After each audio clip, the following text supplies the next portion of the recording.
what we're going to do, we're going to talk about the backhand and the reasons for what I'm going to explain. There are various stages in players' development, whether the basic, whether the junior intermediate, whether the senior county, or whether they're excellence.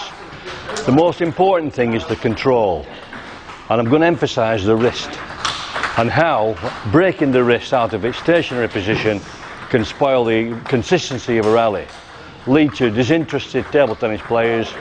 They don't achieve what they want to achieve, and consequently they get a little bit disenchanted with the game, and consequently could possibly leave it before they realise the full potential. So the first thing I'm going to talk about is the importance of the wrist and the bat starting position. We need to make sure that we don't break this wrist at all. We use the upper arm from the elbow to the bat and to lever it into position so the bat is square behind the ball. The bottom of the bat should be round about the table level. So when the opponent is playing the ball to me or us, all we have to do when they play the stroke is bring the bat up to meet the contact of the ball and keep it going up in the same line so that it doesn't go outside our body width and it doesn't go up over face height. That retains the right angle in the bat arm, and through that we should be able to maintain as much consistency in the ball as we possibly can.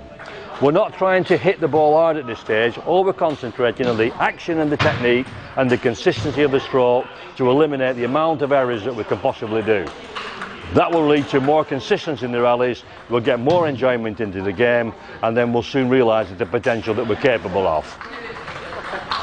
Let's have a look at the stroke. So we bring the bat down when the ball's in the air from me to my opponent. By the time the opponent is hitting the ball to me, my bat is in its position. It can only go one way then. It can come up to meet the ball, and it can go up to release the ball. When it goes up to release the ball, that's what gives it topspin without trying to use the wrist to give it topspin. This is called a drive, not a topspin drive.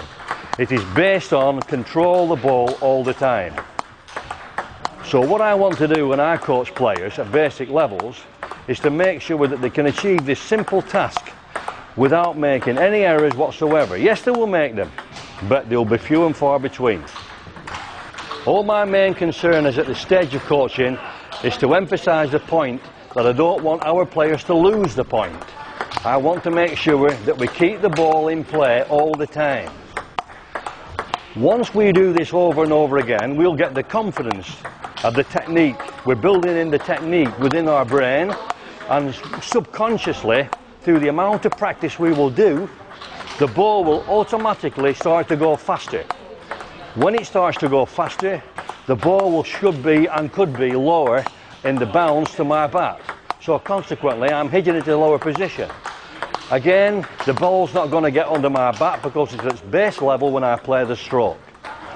All I have to do is concentrate on keeping the bat in its position till the ball comes to me. I'm not reaching for it. I do not want to reach for the ball.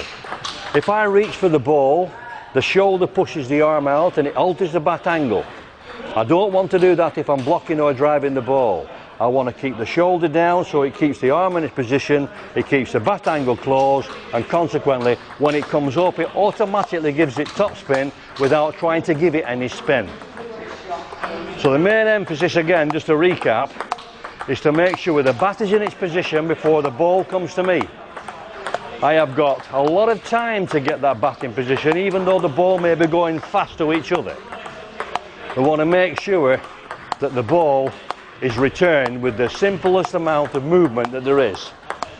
Very, very little shoulder comes into it, and hardly any wrist at all is being used within the stroke.